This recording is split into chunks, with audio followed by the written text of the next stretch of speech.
Hey everyone, it's Brett from Misfit Media, and I'm sitting here with Dan and Carrie, who are the owners of Apollo Grill. It's a burger chain in Canada. They've got 2 locations, and obviously during COVID-19, a lot of restaurants have struggled staying in business and getting customers. But for Dan and Carrie, they're actually thriving during this time. And so, without further ado, how are you guys doing? How's business going? What's going on? Nice to meet you, Brent. Business has changed, of course. We are not up, but we're not down very much. And it's because of the change in how we've been doing things. Shortly before this virus hit us, we implemented online ordering, prepayments. We've came into the 21st century with our retro diner, if you will, and we're capturing a lot of the younger crowd too that like to order online. They'll never pick up a phone. We have full-on delivery now too. We did try a delivery service at first. We decided it's better if we do it ourselves. And being a QSR, or quick service restaurant, to a degree, we are just running constantly. Like the food is going out the door, left, right, and center. We do have a bit of an advantage in a way in our community, having won Best Burger in Town since the day we opened through all major newspapers, Reader's Choice Awards. So we are a strong brand. Try to be humble when I say that, but we're a strong brand. People love our food. We're well known. We have a second location now, and it's all we can do to keep up. We have a very loyal fan base. Very loyal fan base. And we've really amped up the social media presence, which is absolutely critical. We're posting every day, promoting, talking, sharing.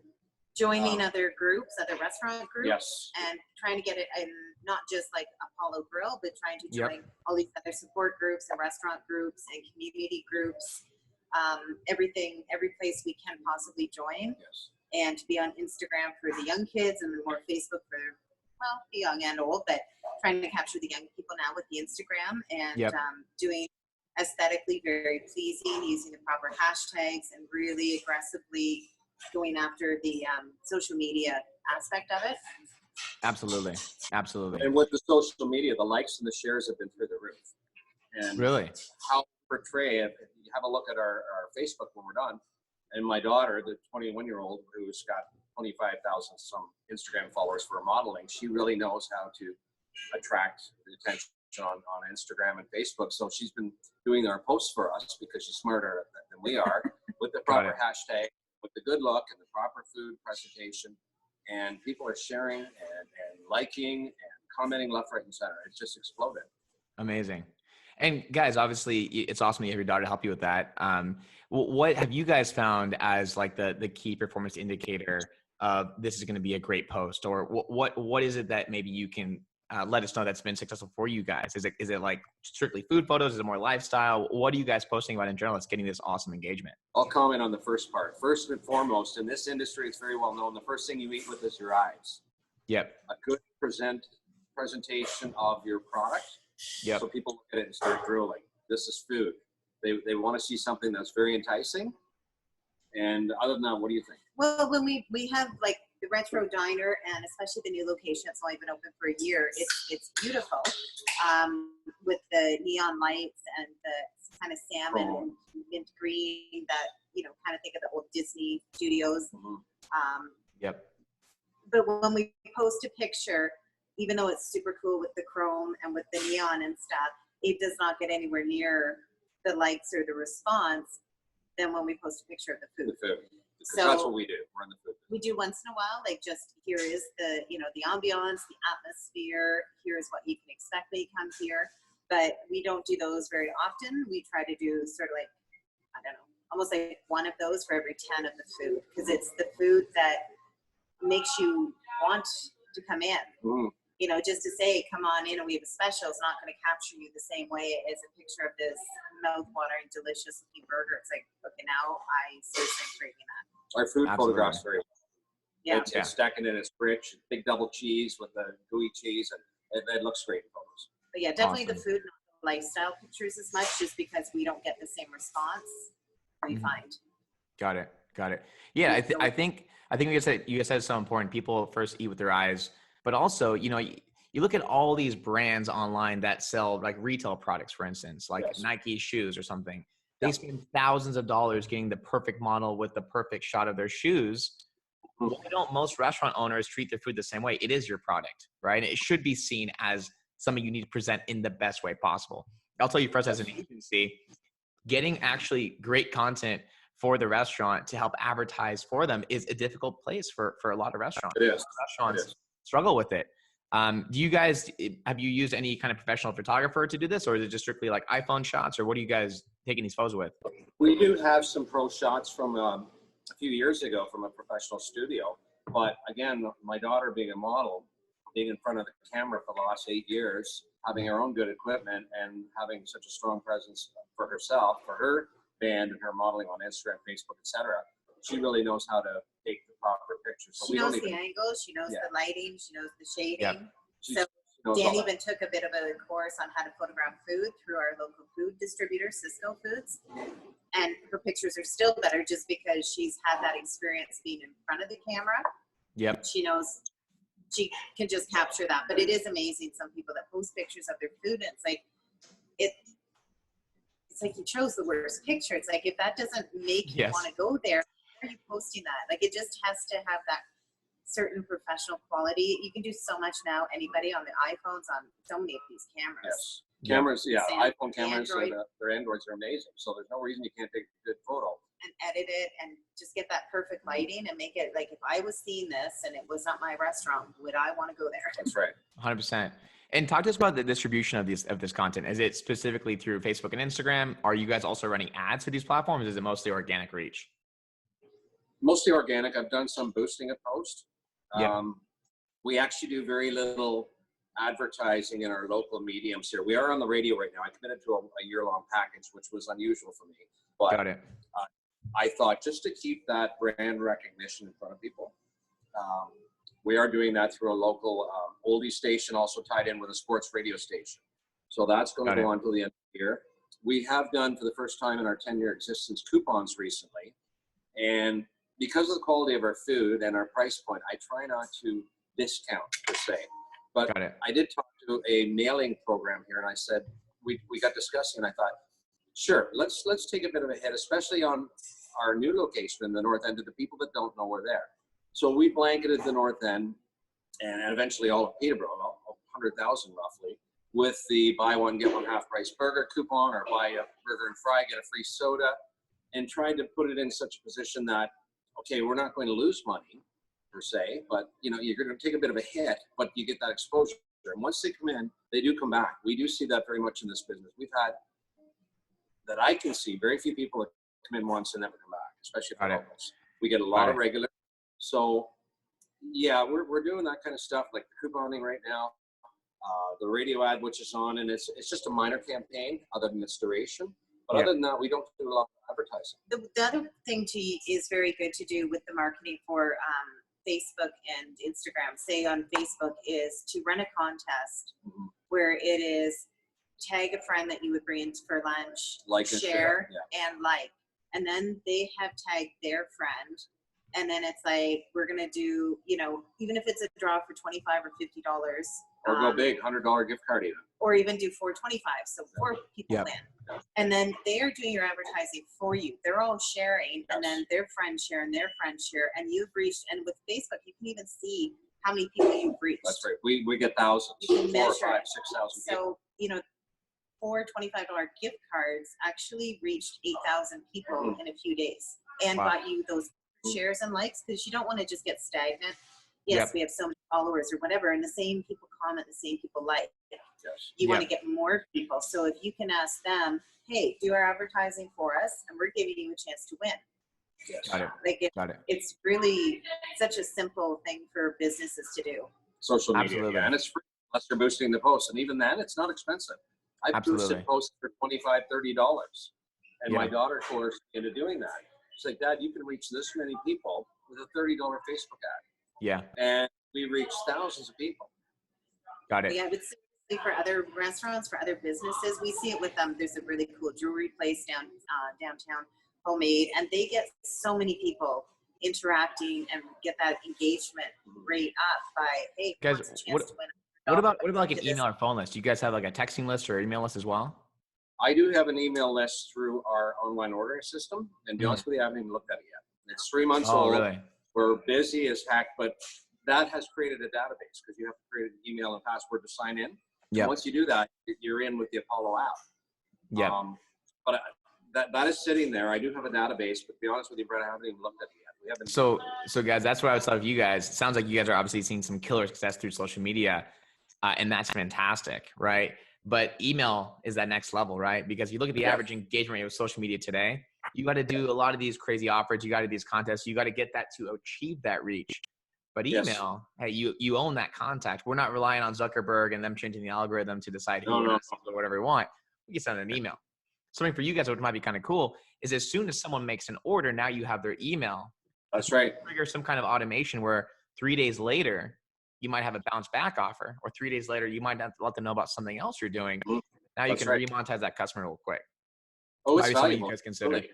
I'm glad it's sitting there. I do have access to it, and I will utilize it one day. Yeah. Just going back to my days when I did marketing, network marketing back, your database and your email database is everything. So I will definitely be utilizing that when the time comes. But right now, we're like at capacity. Yeah, no, that's fantastic. Maybe that's something that you hold on to until after COVID. And hey, we're open again. Boom. It just sits there in the coffers, but it's thousands of people out. I mean, you guys mentioned, you got Best Burger in town. You mentioned you got a strong brand. I mean, these are awesome things to talk about. Hey, the Best Burger in town is now officially back open, right? Maintain that connection through email, through social media, through these multiple channels. Such a great way of saying for your customers. Absolutely. So guys, obviously, COVID hitting hasn't hit you guys too hard. And it sounds like you guys were prepared. You had this online ordering system. I know you said that you're doing takeout and delivery, and you guys aren't doing delivery through third-party apps. You're actually having your employees do the deliveries all 100% of the time, right? Not interested at all. Not interested at all. In fact, a lot of them. And I'm not going to name specifics. We know who they are. But here in Canada, a lot of them have come under fire, and they're in the news for gouging restaurateurs and the 30%. Wasn't it San Francisco just recently capped how much they can charge restaurants? Because you feel forced that you have to do this because that's what the young people want. You have to stay current. Yes. You have to stay competitive. But when they look at what percent they actually take of your order, 25 to 30%, well, how much do people think margin is in restaurants? That margin might be there with some of the franchises, A, because of their buying power, and B, because of the quality of the food they're serving. But I can't compete with the so-and-so's 11 to 15% food cost. Mine is closer to 40 because of the quality and the expense of the products. And because we're small, so we don't get the quantity discounts chains get. Yeah, I can't compete with the big guys in terms of food costs. So they might be able to absorb that 30% to the automated driving systems, but I think you're going to see a lot of people now push back with those food companies because they take so much from it. Costs for that customer to get that convenience. It's costing the restaurants so much money. Yes. And so to do the private delivery companies, we actually did one step further and decided, you know what, instead of, even though the one we had was great, they are delivering for so many other people because everybody's doing delivery. So if we can just have people who are looking for work and can work out a deal with them, they're sitting here. So they know before the burger even goes on that I've got a delivery in 10 minutes. The second it's up, boom, they're going out the door. And you know what? We're not calling the company and waiting for them to come after their other 4 deliveries. Yeah. So in-house, and I think people really seem to like that we're doing in-house. Yes. Because people have had issues with some of these other larger delivery companies. They don't want to deal with some of them anymore. But to know that if I call Apollo, it's going to be there the second it's ready to be delivered. You can definitely control the entire experience. I mean, Carrie, like you just said, I did hear about something like that in SF as well, of something going on. But, the beauty is, like you just mentioned, if you can deliver it yourself, you can build more trust with your customers. Maybe you can even have some kind of customer experience. Maybe even, sometimes you guys are delivering it yourself. Hey, if the owner was delivering my food, that's a really cool experience. That's something also. People have commented on that. Hey, the owner's here dropping off my food tonight. Yeah. That's so cool. Also, when you hire these apps and these other companies, they're representing your company, but you didn't get to hire them. That's right. Yeah. They're representing you. So if they show up late, they don't care. They've got 10 other deliveries they're going to do before they get yours out. They don't have that same care that we do. Yes. It's just such a different experience. Like they're not vested in it. Yeah. Let me make a Yeah. point here before I forget it. I think it's very important, though, if you do have your own drivers, and you think, well, I can't afford that. There's always something to do in a restaurant, especially if you've got good volume going like us. Okay, the driver's got some downtime. He's got access to the deliveries. It's mid-afternoon, there's nothing to do. He can go home. He can chill. He's off the books. But then he's back. And let's say it slows down again. There's always something to prep. There's something to clean. You know, if they have a bit of skills or we teach them how to do, we're keeping our drivers busy when they're not on the road. So they can be a valuable part of the team, you know? I love so it. It's not unforeseen that, oh, I can't have my own delivery guy because we're not big enough. We'll find something else for them to do when you're not going. And no, I think it'll make a better delivery model and better delivery system. I think you're going to see that coming back now. Absolutely. Yeah. No, I mean, I love what you guys have done taking a stance against some of these third-party apps because you're totally right. Everyone knows the restaurant business, whether you're in the industry or not, the margins are pretty slim, right? And so obviously, if someone's coming in and now taking a 30% margin off the top, like you said before, these apps, they can do that because a lot of restaurants, they think they have no other choice. Right? Yeah. They think that they have no choice, so they have to do it to compete with their competitors. Yeah. But the problem with it is on the customer end, these customers are frustrated because they also have a service fee that they're paying for in addition to the food, in addition to the driver. Yeah. For you guys, they're taking the margins, so it's actually a bad experience for both the customer and the restaurant. Yes.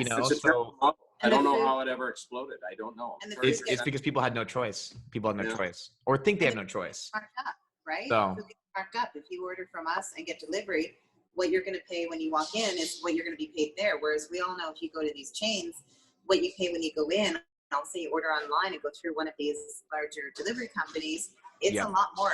Plus the delivery, they're not plus supposed the to do that. service. They're not supposed to mark up the food to cover the margin of what they're doing. They have no choice because they're to absorb that fee that they're paying. So guys, I know you said from the very beginning that, having the reputation, being the best burger in town, having a very strong brand, having a very loyal fan base, obviously that's been a huge factor for your guys' success even through COVID. But talk to us about how you guys amassed reputation. Was it purely the food? Was it something else special you guys did? What's kind of been the secret for your guys' success, you think, thus far? I think it's since COVID or overall? I'm sorry. I mean, overall and, leading up into COVID, right?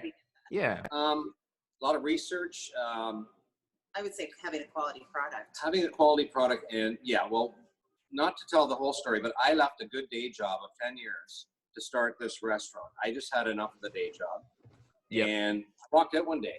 And that was a huge thing because I had a wife and kids and I'll never forget that drive home. I'm shaking. I'm on the cell phone. I said to my wife, Carrie here, I just quit my job. What? Of course, she lost her mind. What are we going to do? I said, I'm not working for people anymore. I'm OCD, ADD. I've got all kinds of things going on in my mind. Very creative person, but I'm very entrepreneur, have to work for yourself. Yeah, I'm very much entrepreneurial. I don't like answering to other people. And I took 6 months off. And Carrie, unfortunately, bought me a nice little book called Hamburger America by an author called George Motz. You can look him up later, M-O-T-Z. Yeah. He documented the top 100 burgers in America. Excuse me. The criteria was it had to be fresh meat, no frozen. Had to have some history, some significance, okay? And I've always liked vintage things. I have a 1957 VW Bug. I got some old Fender guitars and Telecaster. I'm a vintage buff. I was born in the wrong era. Got it. And with that in mind, I read the book. Then we decided to take a trip while I was off and looked at some of these places that he documented in the States and saw how they did the process. And to me, it's amazing. You can go into, let's say, Fifth Avenue or Broadway in New York City, walk into Joe's Diner that's been there since the 1930s, and nothing has changed. But the food is incredible. Why is that? Well, because they're doing it the way it used to be done. So after reading the book and after seeing how others are doing it, I said to my wife, people could use a good homemade burger joint, not some frozen. The industry in many ways, I believe, and I'm not knocking it, but the industry's gotten lazy. Lazy in that, and I believe it's coming back. I really do with all these wonderful restaurants. They'd rather go to the freezer, or rather go to the packaging, or rather go to a system. That to me, might make sense for franchises and that, but a good independent restaurant should be making as much as they can from the best of what they can purchase, right? So with that in mind, we decided, let's open a restaurant. Let's do it the way it used to be done. And we've gone through different models. We've gotten better with the beef. Originally, we started with fresh chuck. okay, in a roll, free ground. And then we went to somebody grinding the beef for us. And the last and the best medium we went to is cutting our own steaks in-house with big grinders in our fridges, grinding our own steak to make the best burger. It's only gotten better and better and better. Wow. So that's kind of the whole OCD about me. How can we do it better? How can we do it better? How can we make it better? I love that. And every incarnation in our buns, you know, like we had to have a certain type of bun. And making our own fries and making our own milkshakes from real ice cream. It just all is part and parcel with it, and all came from the research back to the book and back to the way things used to be done. This is when food was at its best, in my opinion, especially burgers and fries. I love that. The way they used to do them. They flat top, smash them on the griddle. We don't use charbroilers, no offense to them, but if you got 50 burgers on and you got the flames rolling, you can't control your product. So in my business, we're using a flat top griddle, like In-N-Out does in California, or Shake Shack, or the Apple Pan, any of those places. Flat top griddle, old school, keep it simple, small menu too. I can't emphasize that enough. A lot of people will have 50, 70, 80 items on their menu. And you watch a guy like Gordon Ramsay go into a restaurant that he's trying to help survive, and he says, how can you possibly have this many items? You can't keep that all fresh. Frozen, frozen, frozen, frozen. So I decided in the beginning, specialize. And we're going to specialize in burgers and fries, hot dogs, shakes. We've got onion rings. We got sweet fries. Recently, we've got some marinated chicken breast sandwiches. And that's it. That's what we do. And poutine. Yeah. And poutine. Canadian candy, you have to have homemade poutine. Yes. Which is French fries with gravy and cheese curds. Man, you guys are making me hungry. You guys are making me hungry already. Keep it simple and specialize in what you do.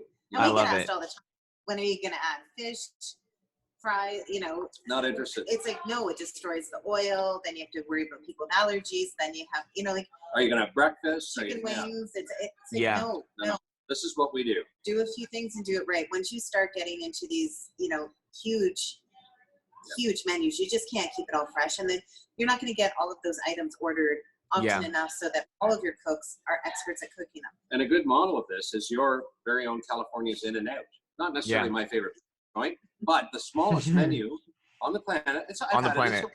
Literally. But every time we go to California and into Hollywood, Oh the my one on gosh. Hollywood Boulevard, the lineups are all Any time it's of day. insane. small menu, doing it right, been doing it right for 50 years, and they got to be, they're making it hand over fist. Yeah. Right, keep it simple. I mean, I think almost in any kind of business, people do too many things at once. I mean, especially for my space as a digital marketer, you see these agencies that serve every industry, doing every kind of service you could ever imagine. Yeah. And you know, you're never really an expert at anything if you do everything, right? No. Same thing with restaurants. If you do too many different things, one, like Carrie just said, it's hard to keep everything fresh. But secondly, what are you known for? Oh, that's the best burger place in town, or that's I guess they do all kinds of things. You know what I mean? You're exactly right.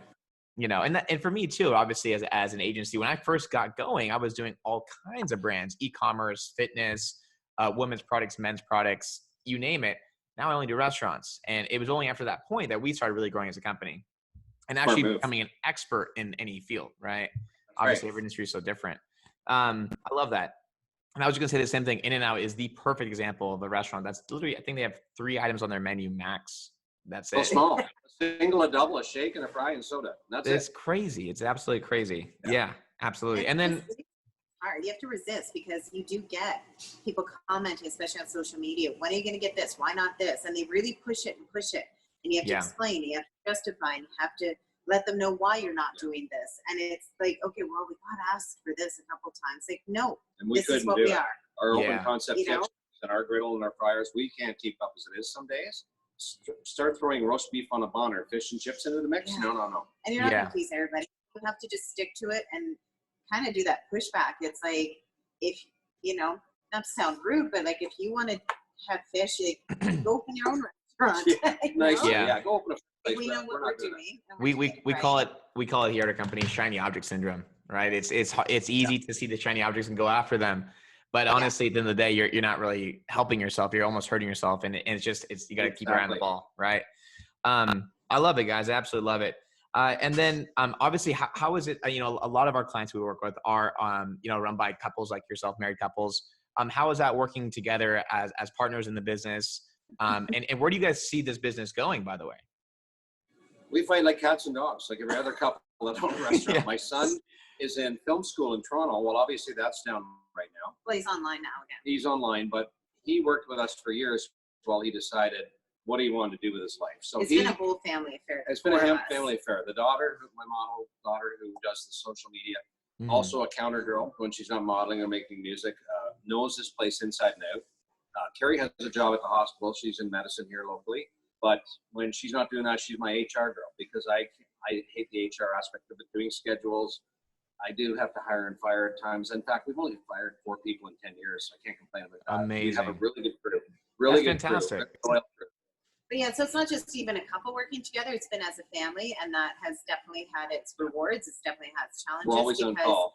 Something goes wrong. Yeah, and other staff get asked if they can come in if something, you know, if we're getting hit or somebody calls us sick. Our kids don't get asked; they kind of get They get voluntold. told, yes, Jamie, they need you at North End right now. Get up there. But I'm playing a video game. They need you. Get up there. Okay, and off he goes. But then there is Got it. also positive. They get to work the hours they want. They do get, you know, there are pros and cons of having it with your parents. They also get, I would say, disciplined and rode harder than most Much people harder.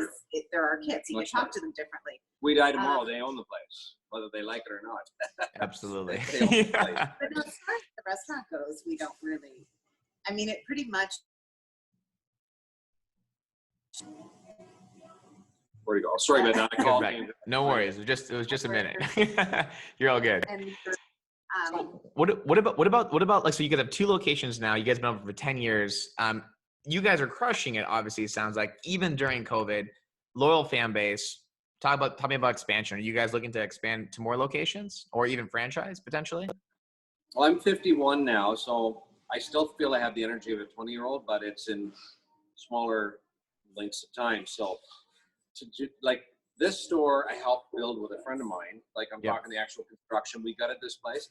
The North End store, long story short, we had so many delays for permits in this town. This town is known for problems with permits.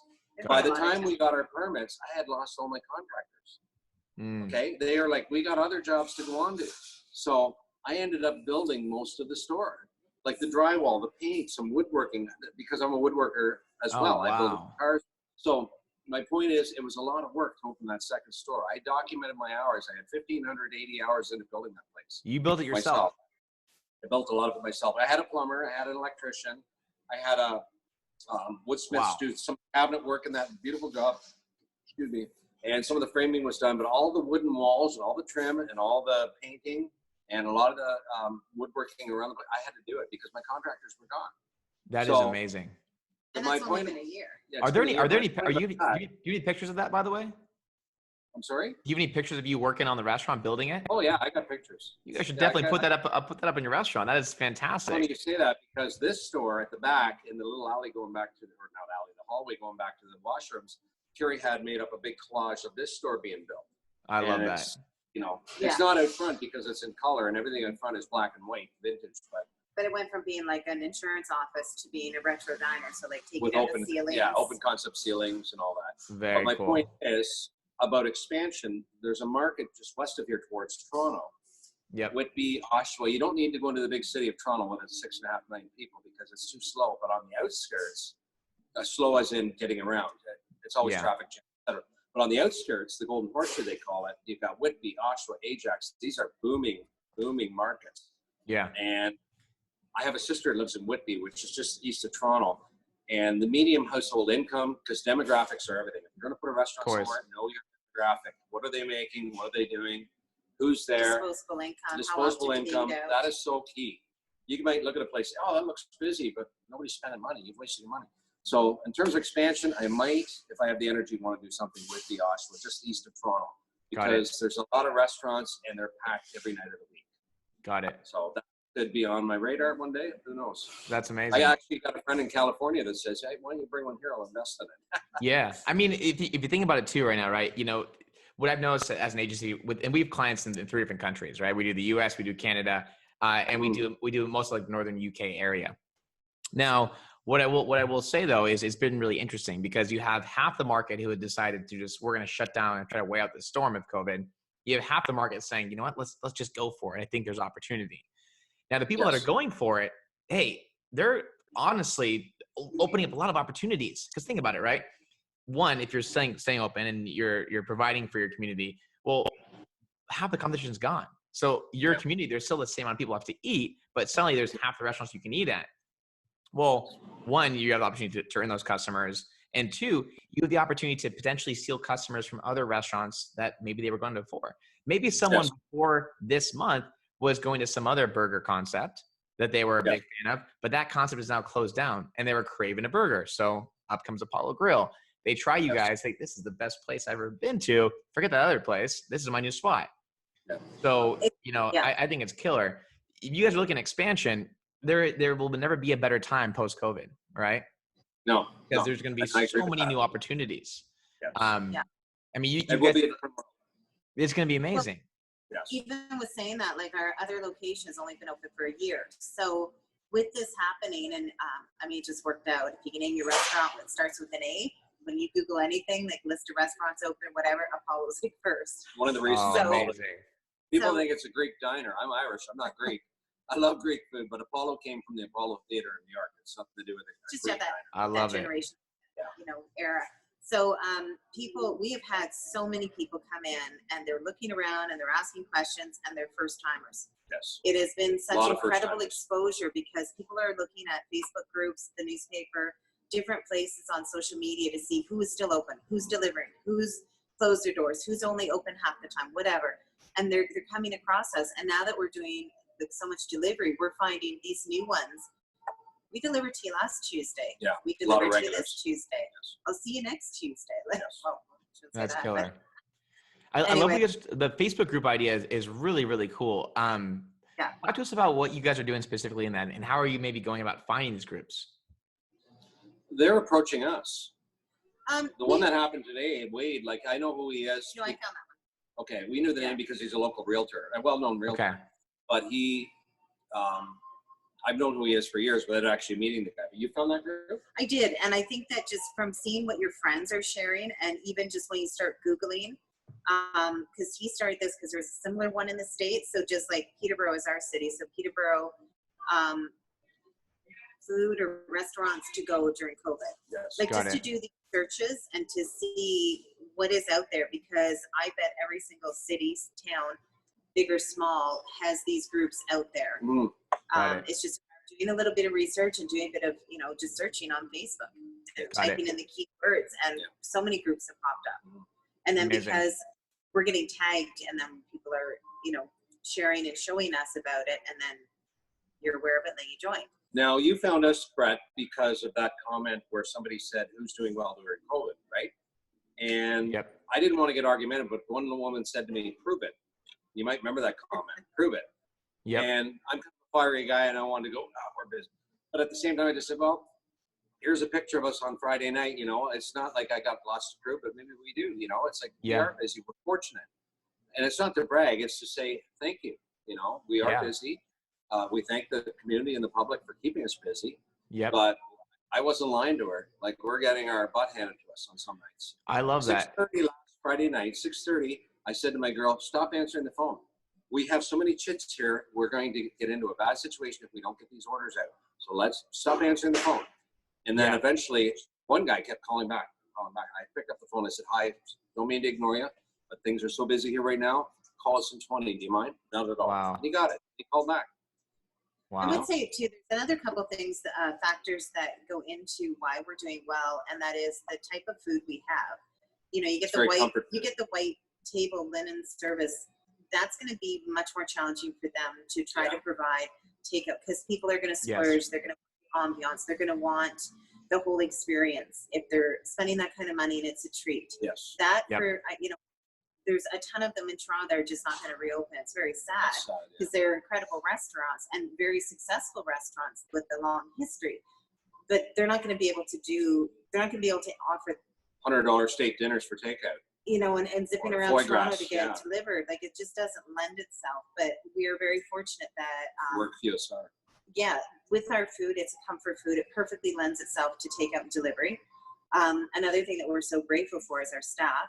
The staff that are still working with us. We're down from like 23 down to like 9. 26 down to 10. So you have, if we had another couple go off, so you're only as strong as them. So it is, getting them takeout so we can support other restaurants. Well, as hold a on a second. treat. It's not that we had to lay them off because of business, Brent.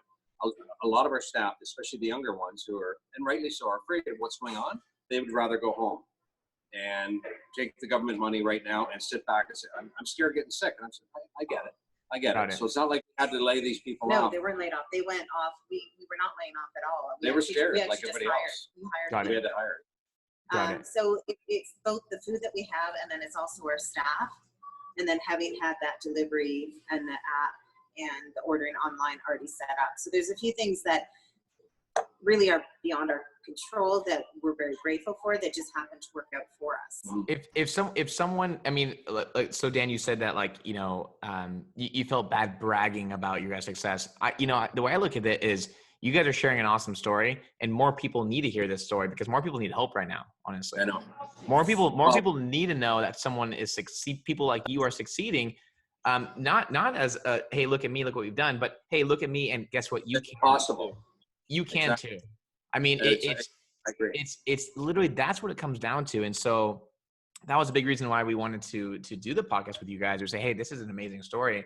And in fact, what's so cool about you guys is you haven't had to change too much about the business to get to this point, right? No. A lot of restaurants that we've spoken to that are seeing success for so many different reasons. And majority of the time, it's that they're making alterations to their menu. It's that they're turning their restaurant concept to a grocery store. I've seen that actually quite a bit, which is really, really interesting as well. Which these are all great concepts and all great ways to stay in business and thrive during this time. But what's so great about you guys is you guys are just staying true to who you guys are. And that's obviously coming across to your customers, and they're loving it. And yes. I think that's so cool. One thing I would maybe potentially recommend for you guys though is if you think about it, right? If you look at advertising overall, I know for you guys, you know, you've done some radio, you're looking at some mailers, and you're doing organic social. Ads right now on social media at an all-time low. The reason for that is because half the market is advertising, right? Yeah. It's incredibly cheap to reach someone online. Not just that, but cell phone usage is at an all-time high. So you have low ad costs, you have high cell phone usage, a lot of opportunities to get in front of a lot of people at a fairly cheap price. Second thing to think about, you know, which we've consulted a lot of our clients on, is you can imagine a lot of people are pretty much just at home with their families, right? Or their close roommates or whatever the case. A lot of them are doing dinner together. Incorporating some kind of family meal packs would be something really cool. And I don't know if you guys have done that quite or not, but maybe something to consider in some of your offerings, you know, into the future. But it sounds like whatever you guys have done, you're clearly doing a great job.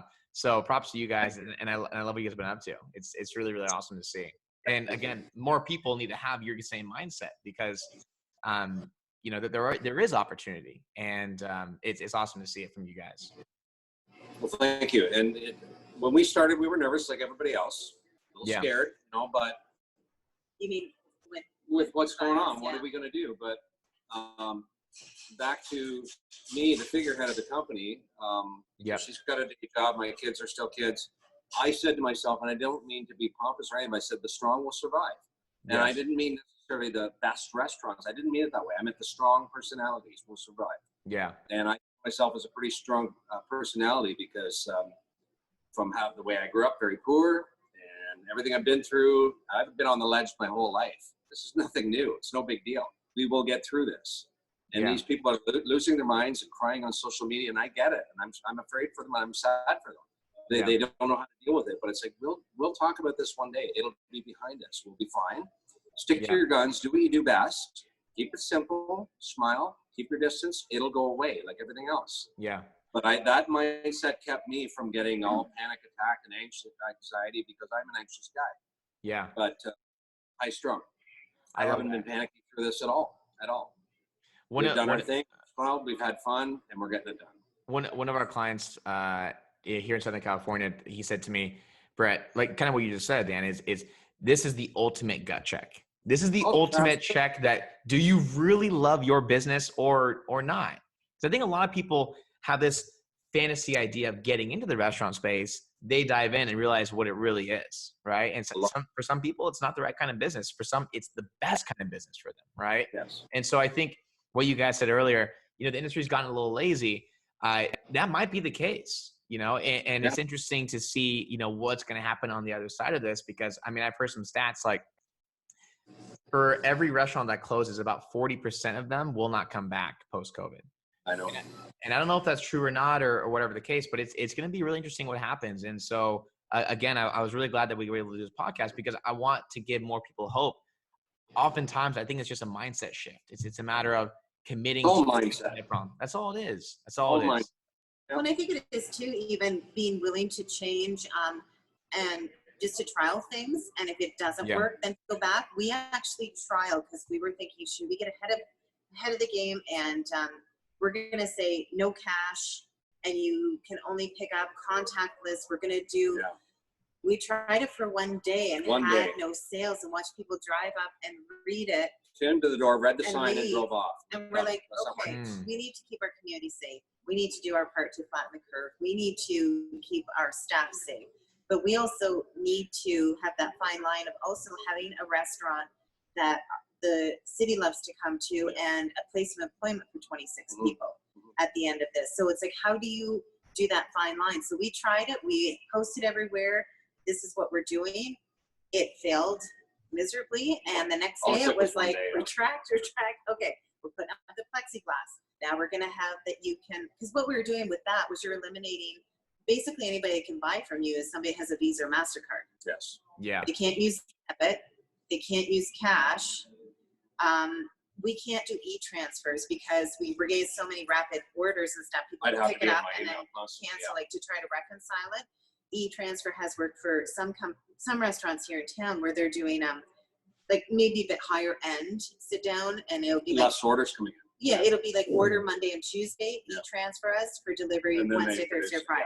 So they're getting the money Monday, Tuesday, their order is going out Friday. They can see that the money went through. For us, when we're just getting the constant calls and you still get the walk-ins, there's no way you could reconcile those e-transfers with the orders. So it was running out, Dan, all of a sudden the next day, I had to get plexiglass. And to put around the counter, plexiglass to keep us at the distance. Yeah. And realized after one day that failed, that was not the way to go.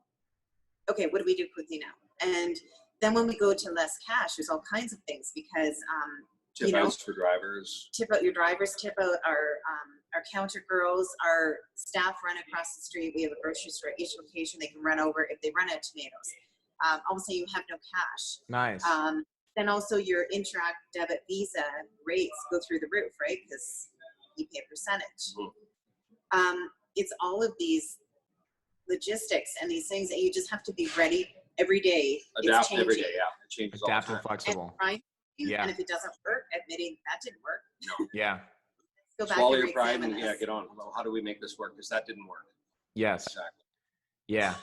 I love it, guys. It's basically how quickly you adapt to this situation, how quickly you adapt to the changes. And obviously your team has embraced that too. I think, as business leaders, your team obviously looks up to you, and whatever mindset and approach you have during the situation, they're going to emulate, and they're going to mimic, they're going to mirror. Yeah. Right. And it sounds like because of you guys being the leaders that you are, it's definitely resonating with your team, which is awesome to see. Thank you. Guys, it's been super awesome chatting with you guys. I'm so glad we connected. You guys have such a cool story. If someone wants to check you guys out online, just as like a reference piece to kind of see, what you guys are about, what would be the Instagram maybe page to look at, and what's your guys' website? At apollogrill.ca, I believe, for Instagram. Facebook is simply Apollo Grill Peterborough, if they Google or look that up. Okay. We're on Twitter. We're on Instagram, Facebook, Twitter. The website is apollogrill.ca, not .com.ca, because we're in Canada. Perfect. Easy to find. There's other Apollo Grills, and there's one in Pennsylvania. There's a couple in Ontario, but mostly Greek diners. But we're easy to find. We're out there. We're on Facebook, Apollo Grill Peterborough, Twitter, all of the above. Yeah. Menus are attached to everything. There might be something I'm behind on, but I try to stay on top of, like changing our hours on Google during these times, that kind of stuff. Because normally we're open 7 days a week. We took Sundays off. Like I had to change that stuff, right? So got it. I love it. Yeah, because I know we talked about content in the beginning. Love to kind of give you guys give our viewers the page to check out, the website to check out as reference pieces. I think it's fantastic. Not to mention, you guys have been great today. Thank you so much. Thank you, Brett. Appreciate awesome, it. guys. Well, hey, congrats you for all the success, and we'll be checking you guys out real soon. Thanks a lot. Okay. Check us out online. Thanks. All right.